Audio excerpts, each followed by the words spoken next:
Where did Odysseus go? People have been wondering that for 3,000 years.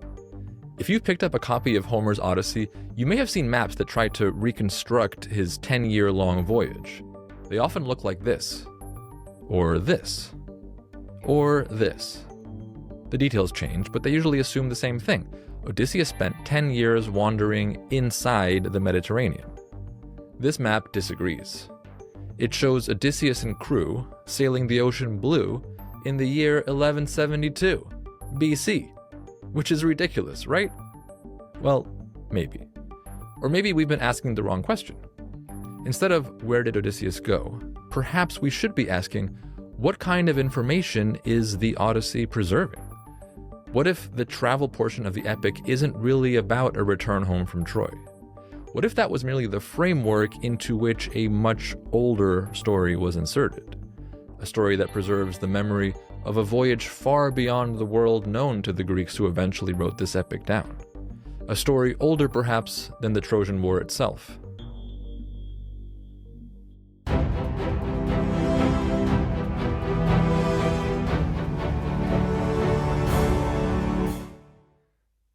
The Odyssey is a grand adventure story whose ultimate aim is homecoming. Odysseus is the original homecoming king, though he doesn't do a very good job of it because he spends 10 years tossed around on the high seas before he finally gets home.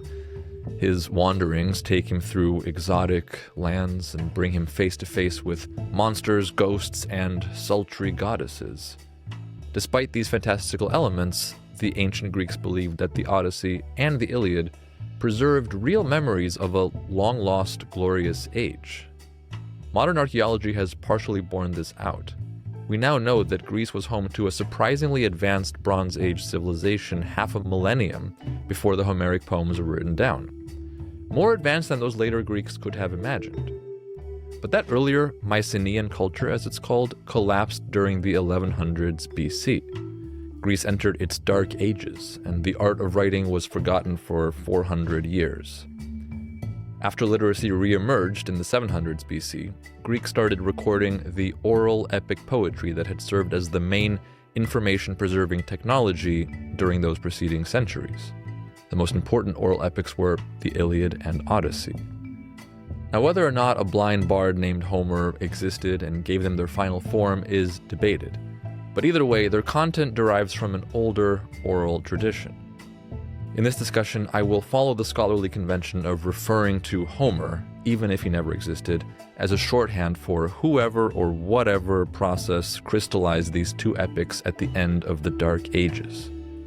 Amazingly, these epic poems remember some remarkably accurate details of the Bronze Age, types of armor that had stopped being produced hundreds of years before Homer, the interior layout of palaces that had been destroyed centuries earlier. At a broader level, some scholars interpret the Iliad as reflecting the kind of large-scale coalition warfare that accompanied the Bronze Age collapse, and some scholars interpret the Odyssey as containing echoes of the chaotic migrations that happened as several Bronze Age societies simultaneously crumbled.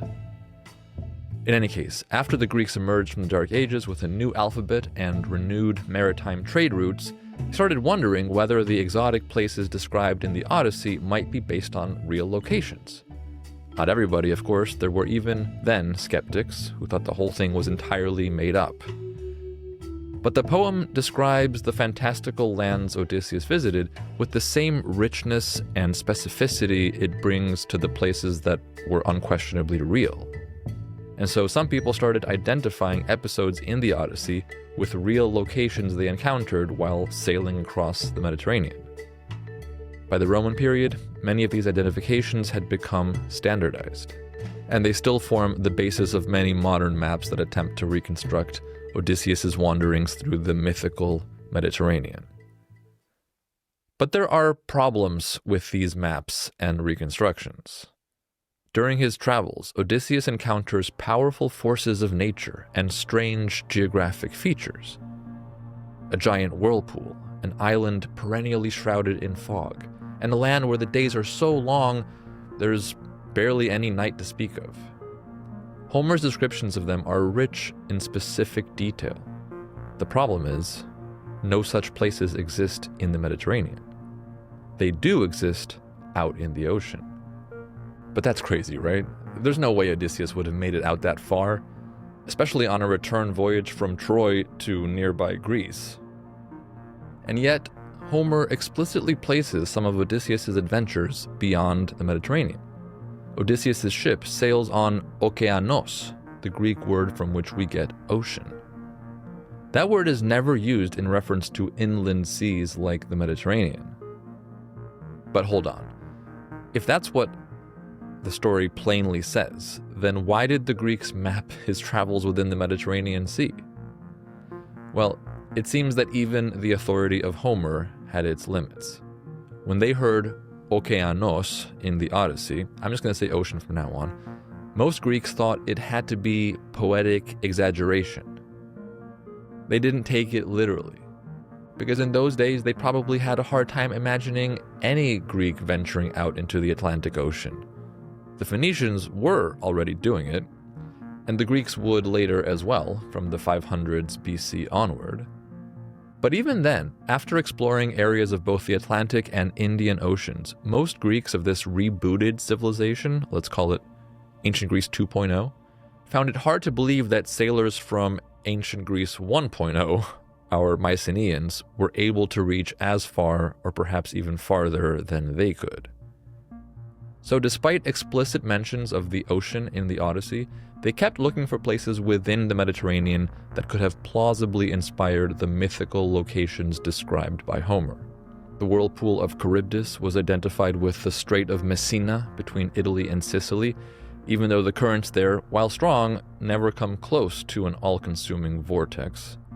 The Island of the Winds became Lipari near Italy, even though Odysseus sails due east from Homer's island for 9 days and nights, while from Lipari you'd hit the Italian coast in a matter of hours. The land of the Phaeacians, which in Homer is placed at the extremity of the known world, became Kerkyra, aka Corfu, one of the closest Greek islands to Odysseus' home on Ithaca. But here's where things get more complicated. Homer doesn't just say that Odysseus and crew sail on the ocean. He says at one point that they cross the ocean and reach a land at the western extremity of the world. The world, by the way, is probably imagined here as a flat disk, though that's never explicitly stated. Here's a modern reconstruction of what that worldview might have looked like.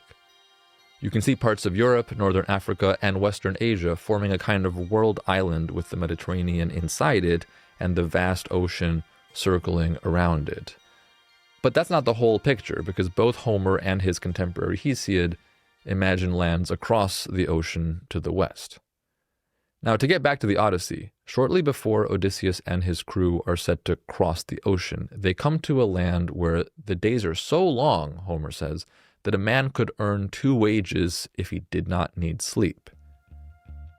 Now, the days don't get that long in the Mediterranean, but they do in the far north of Europe. And there are other details in that passage on the land of the Laestrygonians that also point away from the Mediterranean and to the north. More on that later. In any case, a few pages later, Odysseus crosses the ocean and reaches a land at the western extremity of the world, the land of the dead. And this place has its own strange geography. It's described as a land perpetually shrouded in fog, with tracts of low vegetation and several rivers, some of which have unusual or otherworldly qualities. Now, obviously, this could just be a made-up or mythical place, but what if we tried looking for a real place that matches that description? Do you know what the foggiest place on Earth is? A place which also happens to be on the Atlantic, with many rivers of strangely colored water and windswept grasslands? Newfoundland, Canada's easternmost island. Newfoundland's Avalon Peninsula in particular is one of the foggiest places on Earth, thanks to the collision of the warm Gulf Stream coming from the south and the cold Labrador Current flowing in from the north. It's also the first place in North America you'd reach if crossing the Atlantic from northern Europe. And this isn't just theoretical. 1,000 years ago, Norse explorers made that exact crossing and reached this region, almost 5 centuries before Columbus. Now, does this prove that Odysseus went to Newfoundland? No. But now we're confronted with another puzzle. Whether this foggy land across the ocean is entirely made up or not, why does Odysseus go there? If this is a story of a man trying to reach Greece from nearby Troy, why does Homer have him sailing to the literal edge of the world? That makes no sense. Until you realize two things about the epic tradition that produced this story. First, it was a common trope of ancient adventure epics that the hero journeys to the edge of the world, however that liminal realm was imagined by the culture telling the story. For example, in the Epic of Gilgamesh, the titular hero reaches the literal edge of the earth, descends into the subterranean passage through which the sun travels each night, races through its darkness, and emerges at the opposite rim of the world. The Odyssey belongs to that broader tradition of adventure epics. So it makes sense that Homer, or earlier bards who told stories of Odysseus, included an edge-of-the-world episode because that's where stories like this wanted to go. That's what audiences expected from them, even if the geography made no sense to the story. The hero leaves the known world and enters a realm of myth and monsters. It is for this reason that most classicists today think it pointless to try and trace the voyage of Odysseus on a real map, because the geography of these episodes follows the logic of epic storytelling rather than the logic of any actual voyage. Therefore, attempting to locate real-world places that perfectly correspond to the localities in the myth is, according to them, a fool's errand. But there's a second reason that might explain why Odysseus' travels take him so far from home, one that is grounded in Homeric scholarship, but with one further leap. As hinted at earlier, scholars generally agree that the Odysseus saga evolved over hundreds of years of oral storytelling, alongside many other epics which sometimes influenced and borrowed from each other. The Odyssey is a patchwork of many layers, some of which appear to be way older than others. Many scholars think Odysseus' story started off as a homecoming tale about a hero returning from war to find his household in disorder, his wife beset by suitors, and his son in danger. The core narrative likely centered on Odysseus returning to Ithaca in disguise, his recognition by a few loyal figures, and his revenge and restoration as king. Homerists such as Martin West have argued that Odysseus' travel narrative, which makes up less than a fifth of the whole epic, was a later addition that incorporates or emulates earlier, now lost tales of wandering and mythic voyage traditions. But why would Homer or other bards rip off those older stories? Well, because that's how the epic tradition works. Heroes often inherit, repeat, and try to surpass the adventures of earlier heroes. For example, Aeneas' travels in Virgil's Aeneid deliberately echo Odysseus' journey, because Virgil wanted his hero to rival the older, established adventure hero. What if Homer was doing the same thing? What if, like Virgil later, he deliberately sent his hero on a grand tour of the mythological landscapes that earlier, now forgotten heroes had explored? But this changes the question that brought us here. It's no longer, did Odysseus venture out into the ocean? It's, given that there seems to have been a pre-Homeric tradition about a voyage or voyages in the ocean, what, if anything, might those stories preserve? And now we get to the question that recent scholarship has not asked. Could those older stories reflect, however distantly and transformed through myth, memories of real journeys beyond the Mediterranean world, perhaps even beyond the ocean? That's a fascinating question.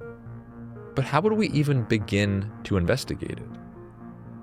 Well, we could start by asking, are there any other ancient texts that speak of a land across the ocean? Because if the Odyssey is an isolated case, it's easy to discount it. But if other ancient writers also describe not only lands beyond the ocean, but journeys to those remote locations, then that might warrant a closer look.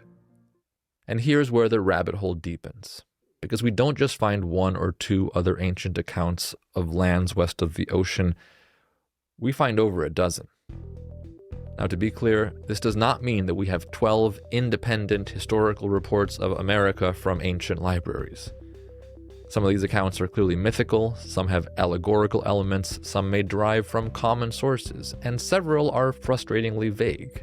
Still, the pattern is striking. I'll put a list of these texts on the screen in case you want to investigate them yourself. But a few examples are worth highlighting. Plato's Timaeus is famous for giving us the Atlantis story. But when he describes where Atlantis was located, he says something that is perhaps more interesting for our purposes than the Atlantis story itself.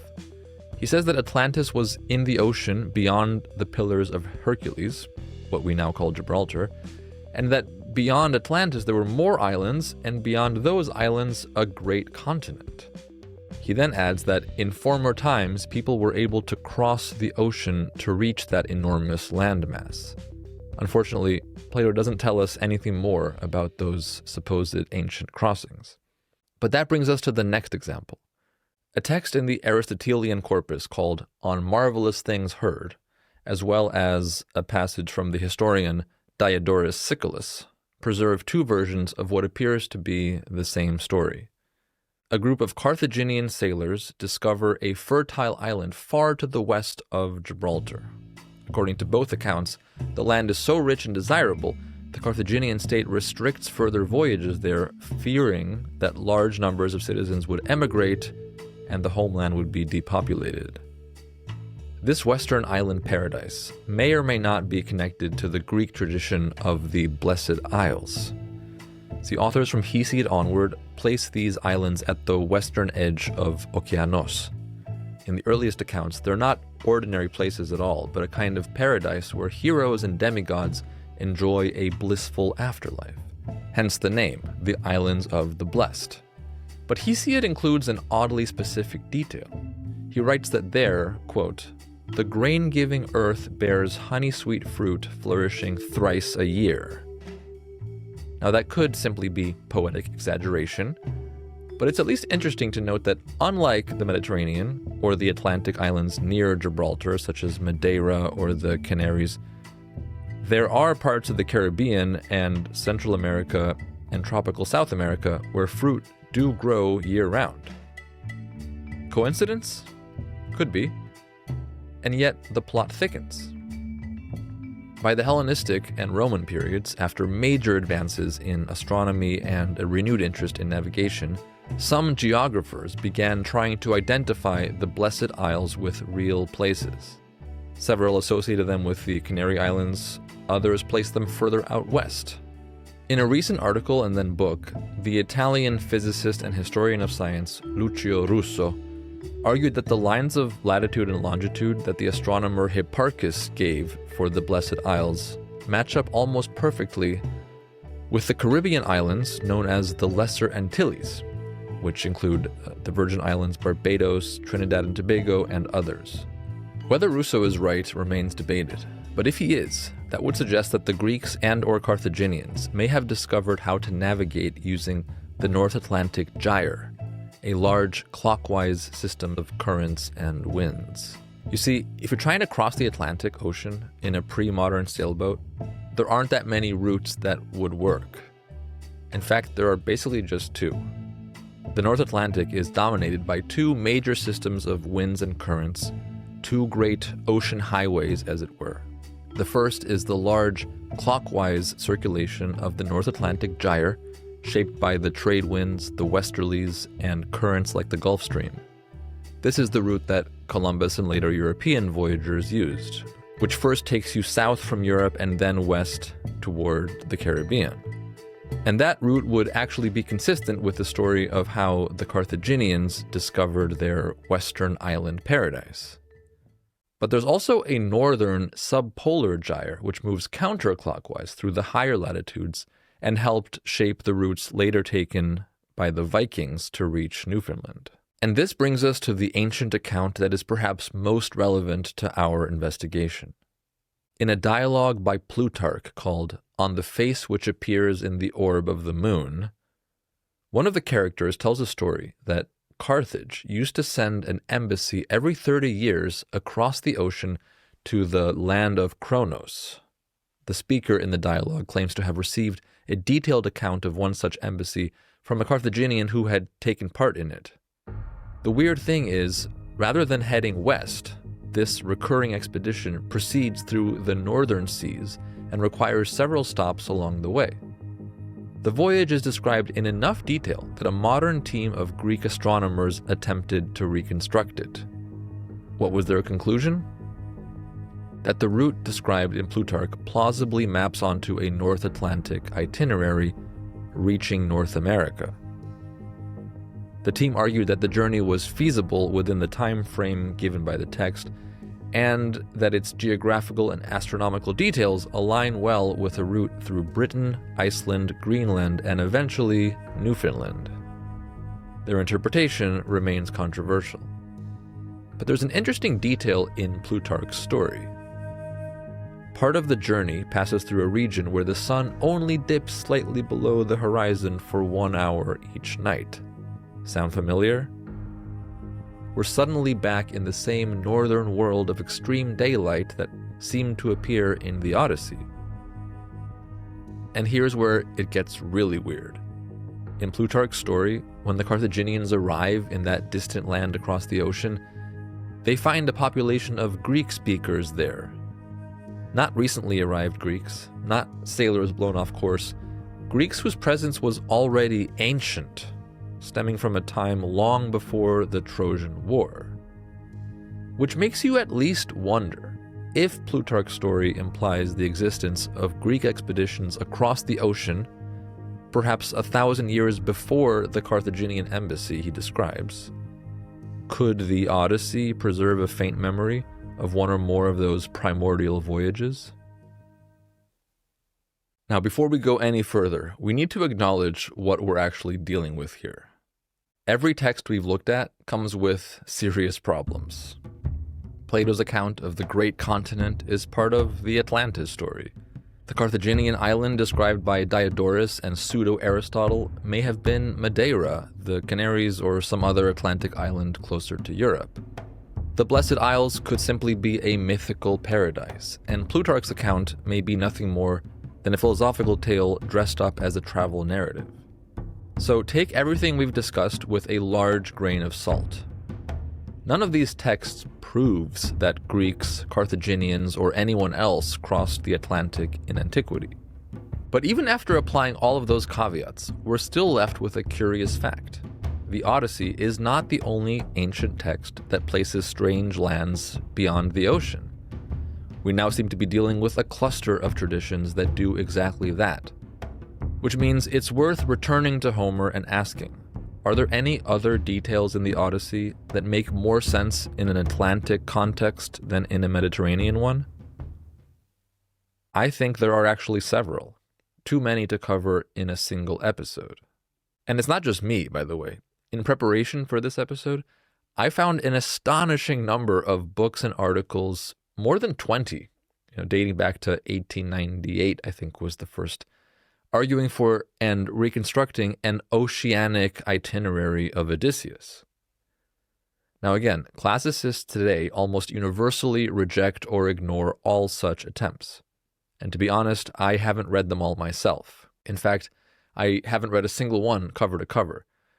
But I've tracked down brief summaries of many of them, maybe most of them, and as someone familiar with the Homeric scholarship, I think almost all of these theories suffer from at least one of two fatal flaws that doom them from the outset and make them easy to dismiss by anyone who has studied the layered compositional history of the Homeric poems. The first fatal flaw is that they try to make Troy the starting point and Ithaca the end point. But that's a mistake because, as we've discussed, if there was a journey or journeys that inspired the tales of Odysseus' wanderings, they had nothing to do with Odysseus or the Trojan War. The wanderings of Odysseus are not of Odysseus. Treating them as such forces the supposed voyage into the time frame of the Trojan War, roughly the period of the Bronze Age collapse. And the archaeology from that era hardly suggests that people were embarking on ambitious transoceanic expeditions while much of the eastern Mediterranean world was collapsing. The second fatal flaw is that they try to map out one long, continuous itinerary from start to finish.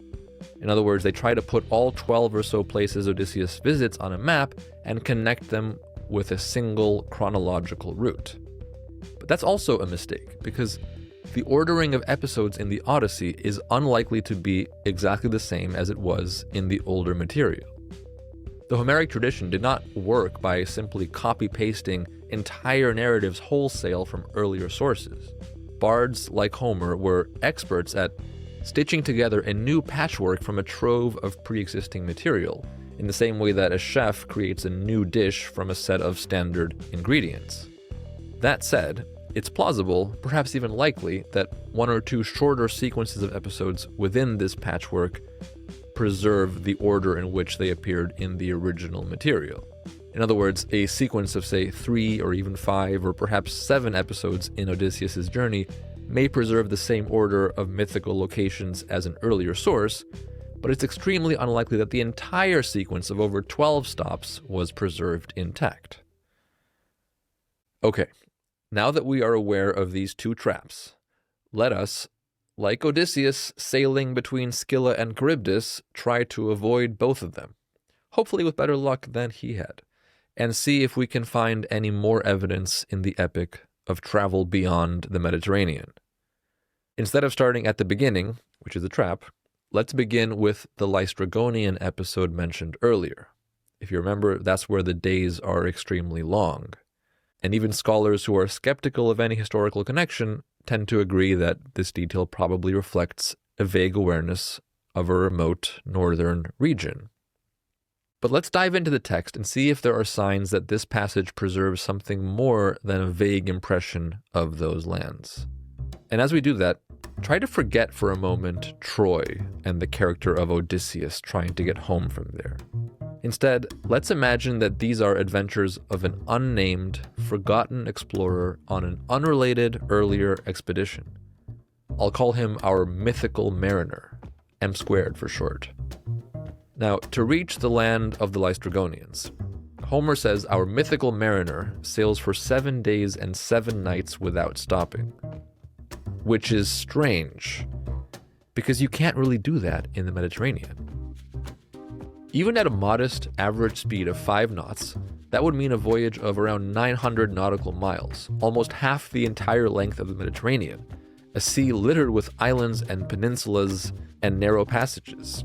You couldn't sail that long continuously without running into land or coming close to it several times. Since antiquity, those who have tried to map Odysseus' journey within the Mediterranean are forced, here and elsewhere where even longer voyages are mentioned, to say that these sailing distances are yet another case of poetic exaggeration.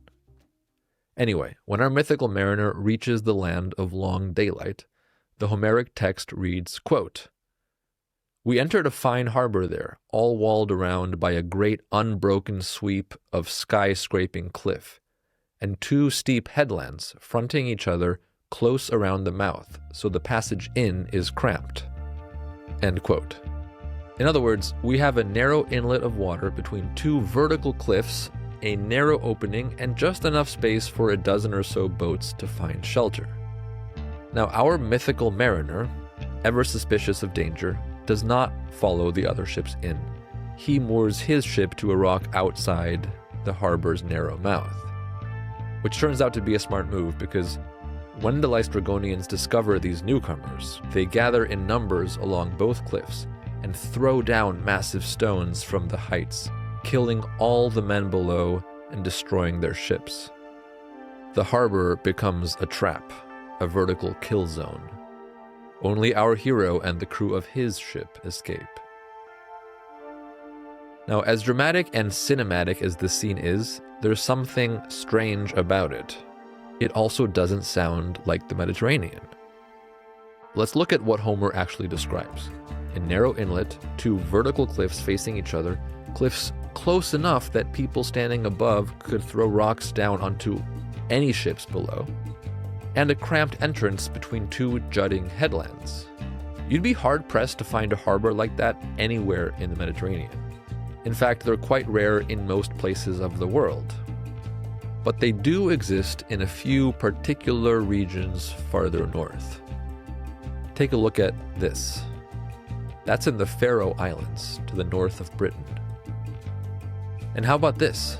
That's Scotland. And this. So now we have a description of extreme daylight that points north, a landscape that plausibly points north, and a sailing voyage too big to fit inside the Mediterranean.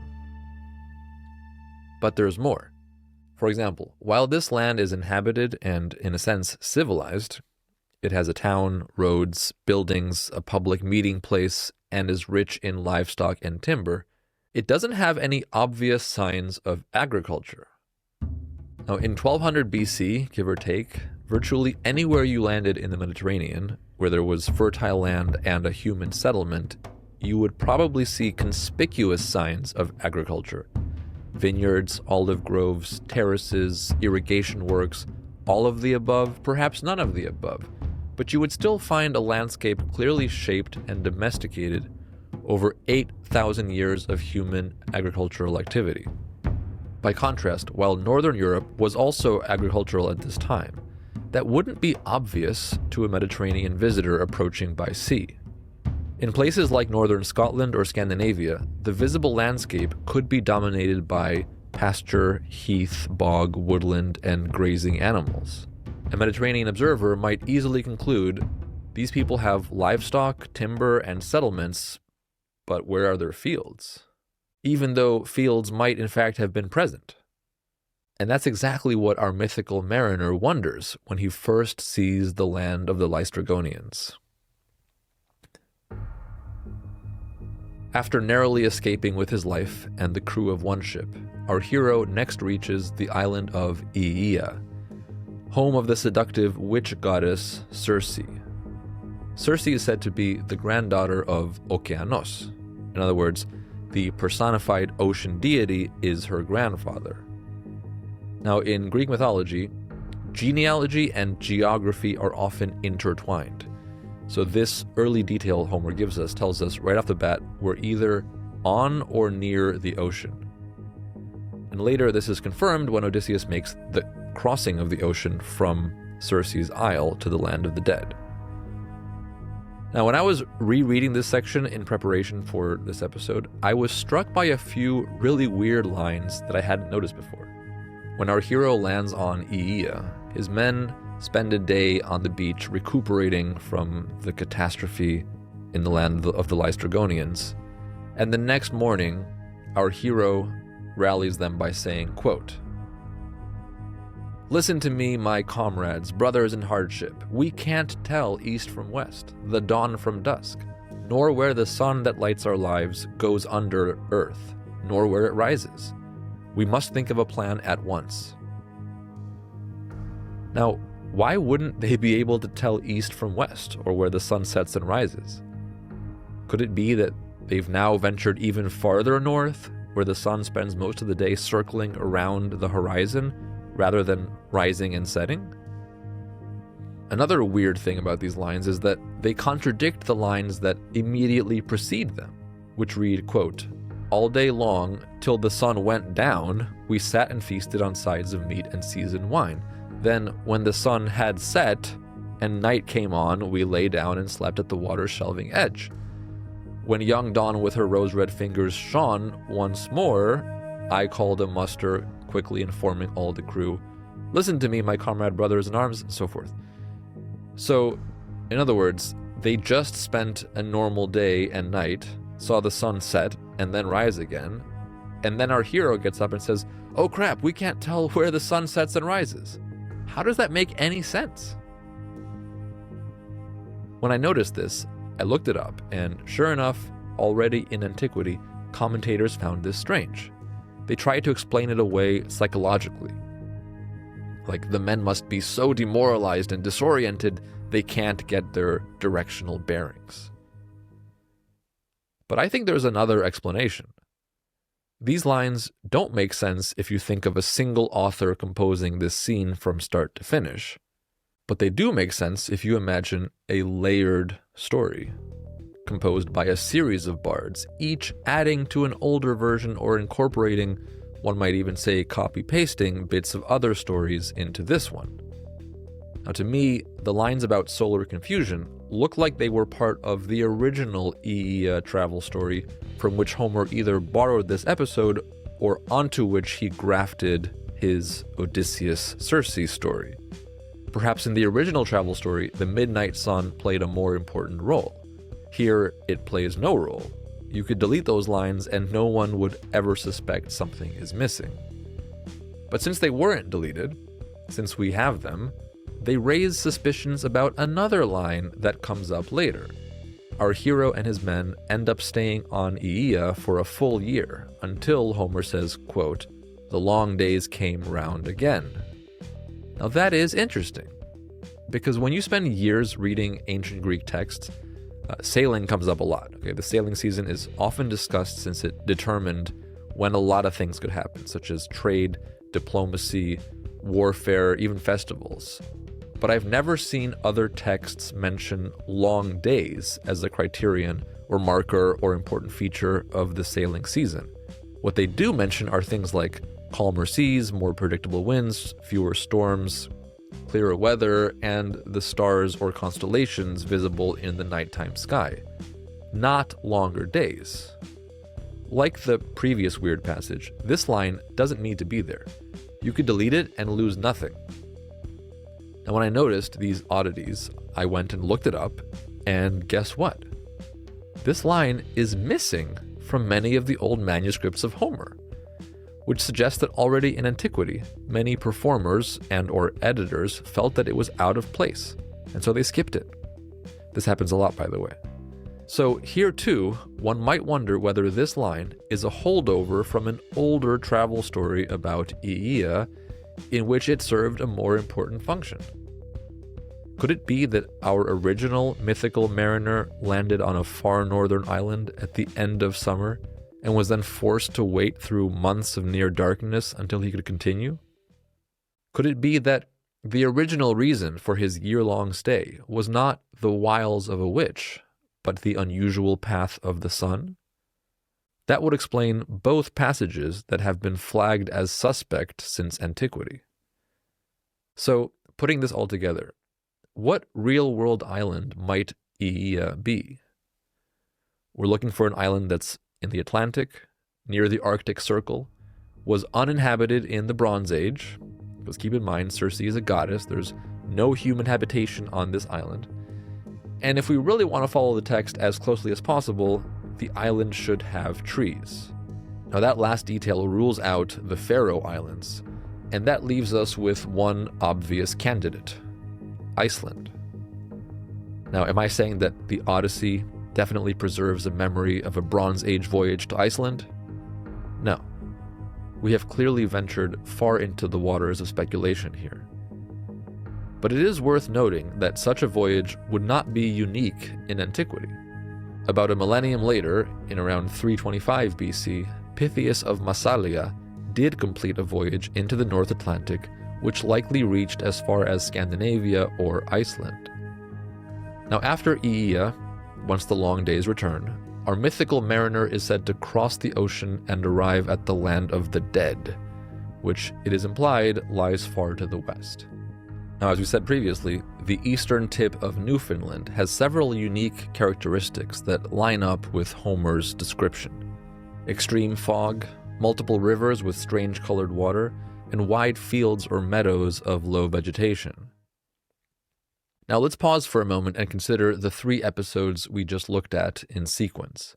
And remember, while we shouldn't expect the entire travel narrative to preserve the chronological sequence of an earlier story, we should be open to the possibility that a few consecutive episodes mentioning related phenomena, in this case unusual solar behavior, may have preserved their original order. So we began with the land of the Laestrygonians, which has features you would find in northern Scotland or Norway. Then we had Aeaea, which might suggest Iceland. And now we have the land of the dead, potentially in Newfoundland. Again, we are speculating here. But if that's the route, then it lines up with the voyage in Plutarch's account of the Carthaginian embassy to the land of Kronos, as interpreted by the recent team of astronomers mentioned earlier. And of course, it also lines up with the route the Norse later took across the North Atlantic. Does that mean our mythical mariner, Proto-Odysseus, definitely reached Newfoundland? No. But is it conceivable? Well, consider this. In 1976, the British adventurer and historian Tim Severin set out to test a theory being floated at the time that the legendary Irish monk Saint Brendan had reached America in the 6th century, 500 years before the Vikings, or at least to see if such a voyage was possible. To do this, he reconstructed a medieval Irish leather-clad boat. Using this humble vessel, he sailed from Ireland to Newfoundland, stopping in Iceland and other islands along the way. The voyage took 13 months and, interestingly, required him to winter in Iceland, where he waited for the days to grow long again. So the limiting factor here isn't so much ship technology. People have crossed the Atlantic in cruder boats than the ancient Greeks and Carthaginians had. But what about the rest of Odysseus' journey? We've only discussed 3 out of a dozen or so places he visits. Well, I don't claim to have a full itinerary figured out, nor am I determined to come up with one. My goal in making this episode wasn't to settle the debate about Odysseus' travels. It was to reignite it, to give the independent researchers out there some guidance on how to look for evidence in the text and what pitfalls to avoid, and to perhaps encourage some of my fellow classicists to reassess how we approach Homeric geography. In that spirit, I'll just give you one last potential real-world identification, because it's particularly striking and entertaining to think about, even if it turns out to be completely wrong. Scylla and Charybdis, 2 monsters that lie on opposite sides of a narrow strait. Charybdis, a giant whirlpool, and Scylla, a monster with 6 heads that bark like dogs. Surely we are in the realm of pure fantasy, right? Well, once again, we're given weirdly specific details. For instance, Charybdis is said to swallow the entire sea and then spew it back out 3 times a day. Since ancient times, some readers have noted that this sounds like a tidal phenomenon, and that would point to the ocean, because the Mediterranean does not produce tides on that scale. But others object to this and say tidal phenomena happen twice a day, or in rare cases 4 times a day, but never 3. So this can't be tidal, it's probably just made up. And I used to be one of those people, by the way. But recently, I went back to the original Greek text, and I realized that it does not say 3 times a day, even if it's often translated as such. It says 3 times during the day, which is not the same thing. It means during the course of the daytime, not including the night. So I became curious whether there might be a tidal whirlpool in the Atlantic that forms 4 times every 24 hours. Because if there is, then in the summer months when the days are long and it's sailing season, you might be able to see it 3 times during the day, which would match what Homer says. Well, it turns out there are 4 major whirlpools in the Atlantic north of the equator. 2 in Norway, 1 off the coast of Scotland, and 1 in Canada's Bay of Fundy. Only one of them can regularly be observed 4 times per 24-hour cycle. The one in Canada, a vortex known as Old Sow in the Bay of Fundy. Not too far from Newfoundland, by the way. Because of the unique topography of this bay, a giant vortex forms both when the current flows into it and when it flows out of it, though in slightly different locations. Still, around the summer solstice, an observer can see 3 distinct large whirlpools form over the course of a single day.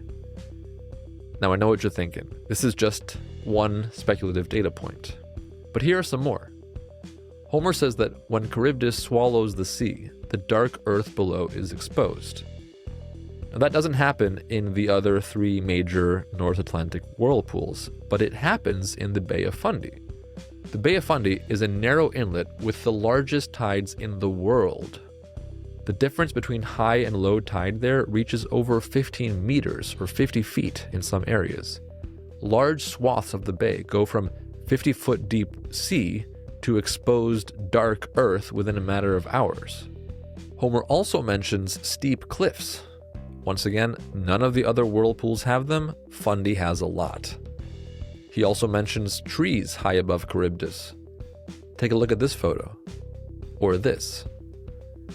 To recap, Homer gives us 4 descriptors: a whirlpool 3 times during the day, a periodically exposed dark seabed, steep cliffs, and trees on top of them. The Bay of Fundy has all 4, and none of the other 3 North Atlantic whirlpools have a single one of them. That's striking. But what about Scylla, or Scylla, the monster with 6 dog-like heads? Is there anything in the Bay of Fundy that could have given rise to that myth? Hold that thought. Because after my thought process that I just described, I started digging around and found, perhaps not surprisingly, that I wasn't the first to make the connection between Charybdis and the Bay of Fundy. The American author Henriette Mertz suggested it in her 1964 book, The Wine Dark Sea, which reconstructs a transatlantic itinerary of Odysseus. But she arrived at it through a different line of reasoning. She doesn't discuss the 3-time-a-day puzzle or try to rule out other whirlpools like I did. She talks about the largest tides in the world, and she talks about Scylla, or Scylla. So what's her theory? Well, if you look at the map, you'll see that the Bay of Fundy splits into 2 arms. The eastern one, Minas Basin, has some of the most violent and dangerous tides in the world. The western one, Shenectady Bay, has one of the largest populations of seals in the world. Now, seals have dog-like heads that also bark like dogs. In fact, they are closer evolutionarily to dogs than they are to other marine mammals such as dolphins. If an ancient Mediterranean mariner ever made it that far, he would no doubt be awestruck by both phenomena, the incredible tidal forces at one end, as well as the thousands of large sea creatures at the other, perched on rocky ledges with heads that look and bark like dogs. So that's Mertz's theory, which I find brilliant. Again, even if it turns out to be totally wrong. And she's got a few other interesting ideas. Sadly, however, she falls victim to both fatal flaws we discussed earlier, starting from Troy and trying to make everything form one continuous sequence. And that forces her to send Odysseus on a ridiculously long voyage that includes 2 big loops around the Atlantic in order to fit everything in chronologically.